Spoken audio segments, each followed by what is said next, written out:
ಕುಮಾರಸ್ವಾಮಿಯವರು ಇತ್ತೀಚೆಗೆ ಬಿಜೆಪಿ ಪರ ಒಲವನ್ನು ಹೊಂದಿದ್ದಾರೆ. ಹಾಗೆ RSS ಆಗಿರಬಹುದು, ಕೇಸರಿ ಶಾಲನ್ನು ಹಾಕೊಂಡು ಹೀಗೆ ಅನೇಕ ಕಾರ್ಯಕ್ರಮಗಳಿಗೆ ಭೇಟಿ ನೀಡಿದ್ರು. ಆದರೆ ಇನ್ನು ಲೋಕಸಭಾ ಚುನಾವಣೆಯ ಮೊದಲು ಬಿಜೆಪಿ ಮತ್ತು JDS ಮೈತ್ರಿಯಾಗಿದ್ದು, ಇದು ಚುನಾವಣೆಗೂ ಮೊದಲೇ ಇವರ ನಡುವೆ ಅಪಸ್ವರ ಎದ್ದಿದೆ ಅಂತ ಹೇಳಲಾಗ್ತಾ ಇದೆ.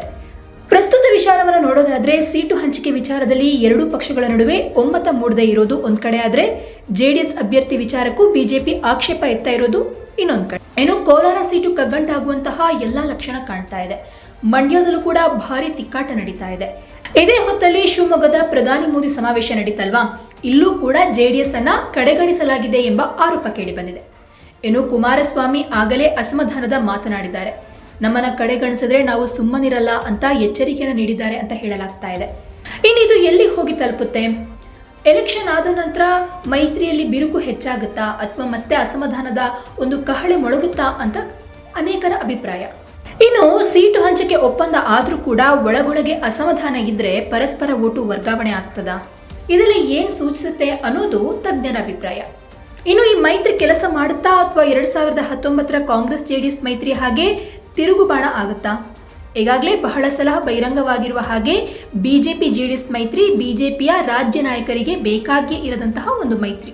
ಇನ್ನೊಂದು ಕಡೆ JDSನ ಸ್ಥಳೀಯ ನಾಯಕರು ಮತ್ತು ತಳಮಟ್ಟದ ಕಾರ್ಯಕರ್ತರಿಗೂ ಇದರ ಬಗ್ಗೆ ಅಸಮಾಧಾನದ ಸುಳಿವು ಸಾಕಷ್ಟು ಬಾರಿ ಸಿಕ್ಕಿದೆ.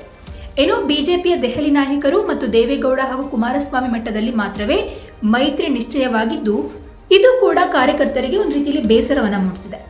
ಇನ್ನು ನೂತನ ಸಂಸತ್ ಭವನದಲ್ಲಿ ಮೋದಿ ಸೆಂಗೋಲ್ ಹಿಡಿದು ನಿಂತಾಗ ಮತ್ತು ಆ ಸಮಾರಂಭವನ್ನ ವಿರೋಧ ಪಕ್ಷಗಳು ಬಹಿಷ್ಕರಿಸಿದಾಗ ದೇವೇಗೌಡರು ಮಾತ್ರ ಹೋಗಿ ಮೋದಿ ಕೈ ಕುಲುಕಿದ್ದು, ಆಮೇಲೆ ಬಿಜೆಪಿ JDS ಮೈತ್ರಿ ವಿಚಾರ ಖಚಿತವಾದದ್ದು ಎಲ್ಲ ಕೂಡ ಒಂದು ರೀತಿಯಲ್ಲಿ ಮುಂಚೆಯೇ ಯೋಚನೆ ಮಾಡಿ ದೇವೇಗೌಡರು ಹೋಗಿದ್ರ, ಇದೆಲ್ಲವೂ ಕೂಡ ಒಂದಕ್ಕೊಂದು ಸಂಬಂಧ ಇದೆ ಅನ್ನುವಂತಹ ಅರ್ಥದಲ್ಲಿ ಜನರು ಮಾತನಾಡ್ತಾ ಇದ್ರು.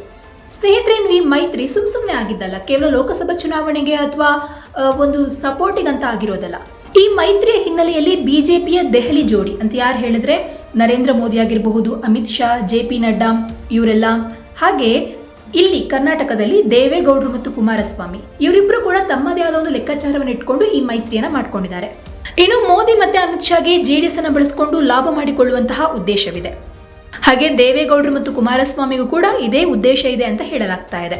ಏನಂತ ಹೇಳಿದ್ರೆ ದೆಹಲಿ ರಾಜಕೀಯದಲ್ಲಿ ನಿಖಿಲ್ ಕುಮಾರಸ್ವಾಮಿಗೊಂದು ಜಾಗ ಮಾಡಿಕೊಡ್ಬೇಕು, ಅವರ ಒಂದು ರಾಜಕೀಯ ಜೀವನವನ್ನ ಏಳಿಗೆ ಮಾಡಬೇಕು ಅನ್ನುವಂತಹ ಒಂದು ಆಶಯವನ್ನು ಕೂಡ ಹೊಂದಿದ್ದಾರೆ.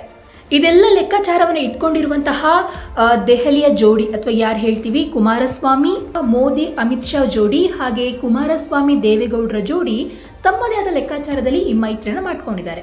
ಆದರೆ ಈ ಮೈತ್ರಿ ಈ ತಿಕ್ಕಾಟದ ನಡುವೆ ಸೀಟು ಹಂಚಿಕೆ ತಿಕ್ಕಾಟ ಆಗಿರಬಹುದು, ಬೇರೆ ಬೇರೆ ವಿಚಾರಗಳಿಗೆ ಏನು ತಿಕ್ಕಾಟ ನಡೀತಾ ಇದೆಯಲ್ವಾ, ಇದರಿಂದ ಬಿರುಕು ಉಂಟಾಗುತ್ತಾ, ಬಿಜೆಪಿ ಕೈ ಕೊಡುತ್ತಾ ಅನ್ನುವಂತಹ ಒಂದು ಮಾತುಗಳು ಕೂಡ ಕೇಳಿ ಬರ್ತಾ ಇದೆ.